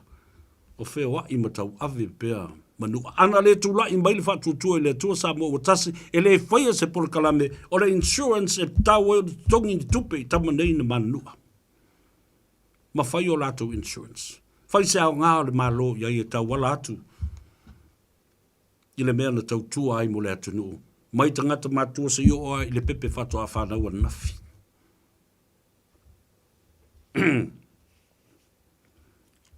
Ua manongi le manu Samoa. Ma le laka pia Samoa. Ono tama whanau a Samoa. O i lātou na nanau ma la lango mai lo lātou whamoe moe. Ma sisi mawa lunga ai le tanga vai a Samoa le larorangi. And these boys, our brothers, our children, has placed Samoa on the international world map of rugby in the international world rugby. As of now, we are placed and ranked 20th out of almost 50 or 60 rugby nations in the world. Ya la uto fa ya tu la tala na siwil. E o malona fa lo fatu sengal na o to fa langia lo sualo. Fa malulu le tato nu fa fa sa monga ma sa pista. Ka pe foi sa o fa. Fa no ai tele na me. Fa to es ona wo leva na tu i ola ma le malosi o na yo tato uso. A o e foi. E te lalata tele i le to tele o tama whanau o Samoa sa tau tua le talonga ma le au o le manu Samoa. Fa whelana e toi mi milo ma le liu ono lo fatau te e le fionga le paramia ma le fina ngalo le malo e o ese tangata i e tutonu i o sui fai pule o le paramene. Fai le mea lea ua fina ngalo i le malo. A fai o le fina ngalo le malo e sui le constitution tu ia i tonu i le whawai o ese e le toi mana o mia i to tonu i. Ni tangata e whaipule na o mai le palota e o i tia whau le paramene. Ia sisi la whola le te le conflict of interest. Le ala o nei au mai le 3 miliona mai o ia e le company. O lo avea ai ia namulau ulu. Ma whaatonu sili o le Pacific Insurance leo. A o ia fo ile se ei o le tite fono o le lakapi. O le ala lau taltununga i le mele na al fite na i o me. Au mai o le company o lo o tai ai foi ma avea ai o se shareholder po o se director o le company o le Pacific Insurance. Au mai i le tupe na a o ia foi o lo nofo ai i ile lau o le te fono e faso ina le mele. Fa felan fa faso le. How? Isn't that a huge conflict of interest as a director of the Pacific Insurance and also the chairman of the Rakapi Samoa? And now the $3 million, 3 million tala. Ah, me ye. It's tote vava aya tu ia I tu ole mele. Ah, me ye ta tote vava aya tu ia. For sure, Australian rugby and Australian government does not trust Lakapi Samoa anymore. And that's why they didn't give the money directly to Lakapi Samoa. But it is now an issue of government to government to secure that money and to make sure those funds will be used appropriately for the development of Lakapi Samoa for the next 5 years. O mai leo se lau talanoa e tāwalunga ia I le fiafile nei. I le case lea le tofa I le vai malai, a siata fale malu pio vauriko. O leo te whaalongolongo atu. O lo iai le mana onga. Awa o lea la, wa te ena e le whaamasinonga, le whinaunga leo, male lo ia asiata, e whai atu i le atunu i whafo i New Zealand nei, le video link lana talusanga po lana mori maufo i tu sai mana mori anga leo wa tu atu i o ia to le foa ma ainu u. Le por kalame o le asid sila foila. Le la wa te ena, e te tau na alu atu asiata i o e whaila na mori mau. A leo wa ta ua mai nei, wa to e whaile a pili, ta wala atu i lana lo ia. Ele ise mea o le alai o na toi alu atu fo i e whaisisi ana mori mau o matu la i lumo al whamsi. No ngai sea. Le anga o le tangi o le whai atu i whafu. O ia e ona ia le tangi. O la o lo o iai o mangele sua ma a leone. She is the legal representative. She has all the documents. O iai uma mea uma ina. E tali atu ai ia le tamai ta ilo ia ale to whai le vai malai. I nisi matau. Ai o le mea sili o na tā ua i a tau. Ua le mawhai. E le whinaunga whai malom tu mua le lo ia Matthew Lemsio. Ma ainu u, ma tole fua. Ona whalea ngai na muni mak, ia morianga. Aisea. Lea no whinau tuai. E ai le malusianga. There is a jurisdiction of the Samoan court to investigate this defamatory charges against Maotovi Inga. Aisea, dale mea leo na malosi le whinaunga lena. Mua, e mo i na whaibai whafo i Sydney. Ai na toi tau nuu fo leo ngari i le tonu i. Toi whai fo i Samoa. Le mea lava leo le tau whaaleanga matua inga ia i le mea le ai mamu, ai lau mei. Ma whiusua inga pule le uma. Whiusua inga mata ngā whasoli tu la fono i se isi lava tamaitai o le ainga o siata. Le alenga ngana na whaonga. Ua manatu ai le whaamasino. E ai le marosi ango Samoa. Malona whaamasinonga e whaatino ai malotel mataupu matang fia mataupu le aisea. The program was produced and also presented in the Samoan language. Not in African, not in Taiwanese or Japan, not in Spanish. No. The audience was a target audience and it was Samoan. It was intended for the Samoan audience. Ia, mana tua fo ila. Ile iai o le sunga le pari i tulou. E whaamsinonga awa mantua. E lai tau sanga watuna i atu na tūlai mai fo i whawhita uli. Ile taimi a o avea i le fionga i ati ala vea. Ma men stao le kapineta. O se tasi o na uso. E whai ana kon kalate, whauwhale. Na ave i ai le kon kalate o le whaatinoina. O le whale pui pui i tanmala.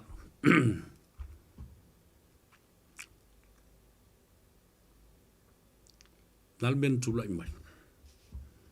Na toi ave fo i ai leisi tupe whai eile kon kalate o le whale pui pui. Isa ele motele isa la fai. A o ai le uso lea o ti ala vea le sa ave minsta le fo sa tata upisa i ama vesi. I le fete na i o le minsta o le fionga i a ti ala vea. A e wha muria ina matu inatu le tau o fonga. O peti petinga. Ta whaia ilo na uso e o na ia le kon kalate. A conflict of interest when a minister of the crown at the time of Tulepa and HRPP, his brother was awarded from the tenders board huge contracts to build and facilitate the prison in Upolu and the other prison in Savai. A o le tangata le nā, o le toa lua le nā, o le fionga i le tamaitai whamasino. Ia le mea sa vesi al teimi le nā, leo o te iau a wha mō lo au o tua ma moe atu le nā mata upu. I lo la taltununga.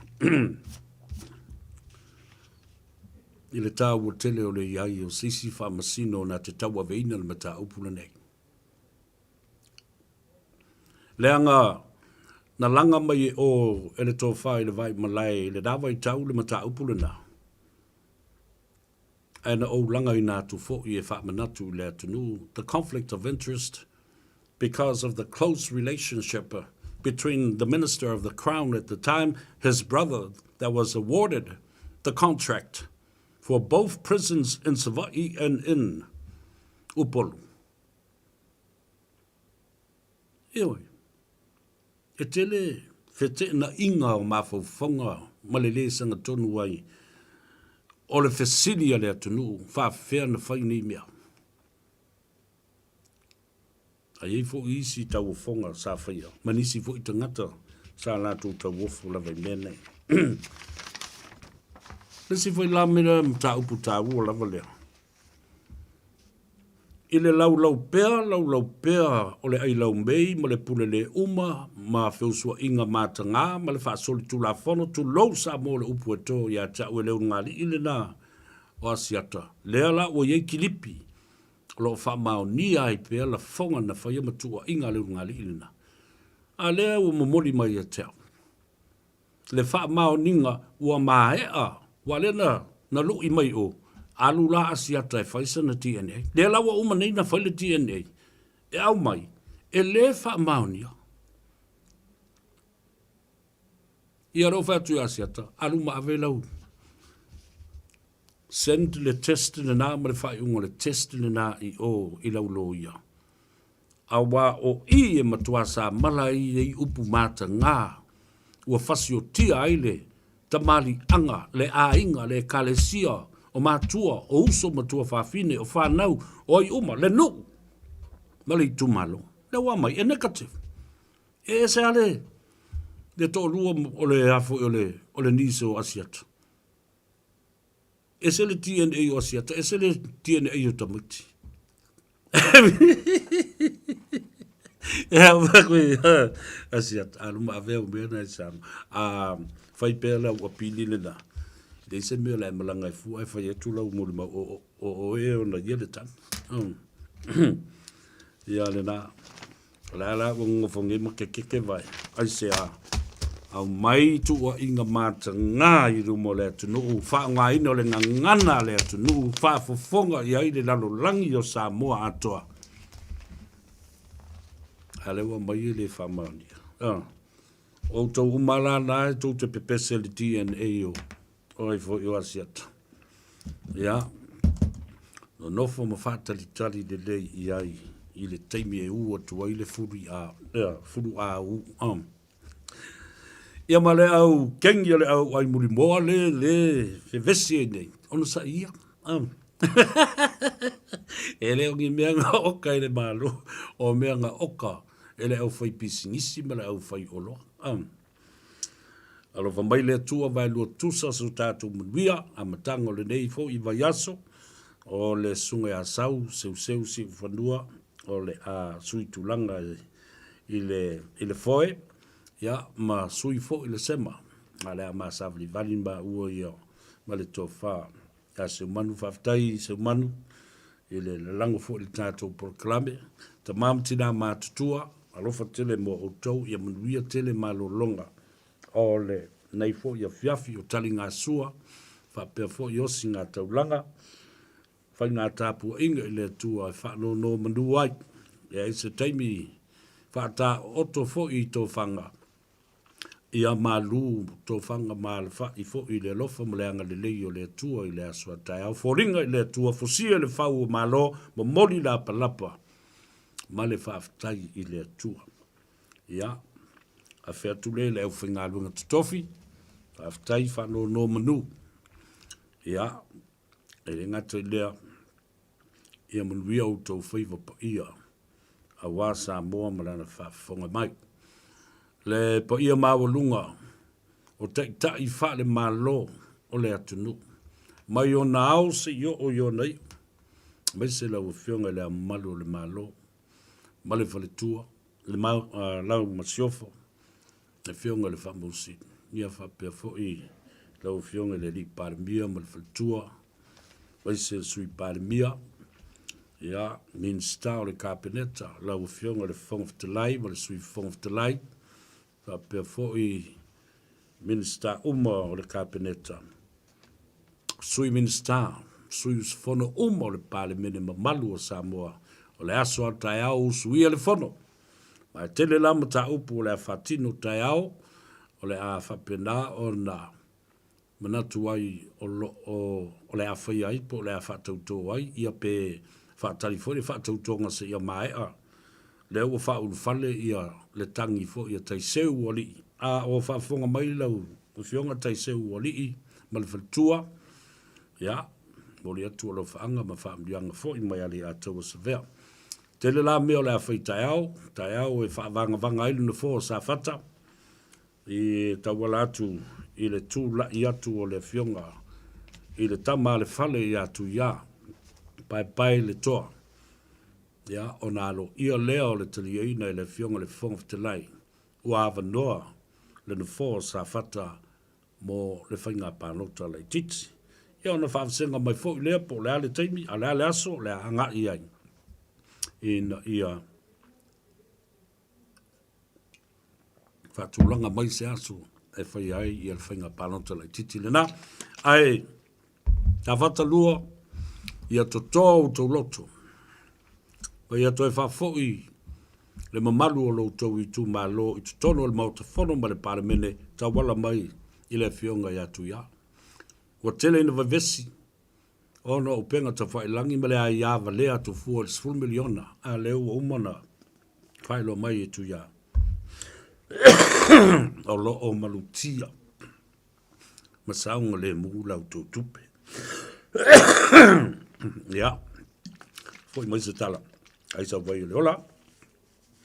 Ino whanga masani pero e tātou marketi le na Sfultolu Lappington Road la whionga tuala ta wātau pa utino ma le whalitua ia peka I nai o tara.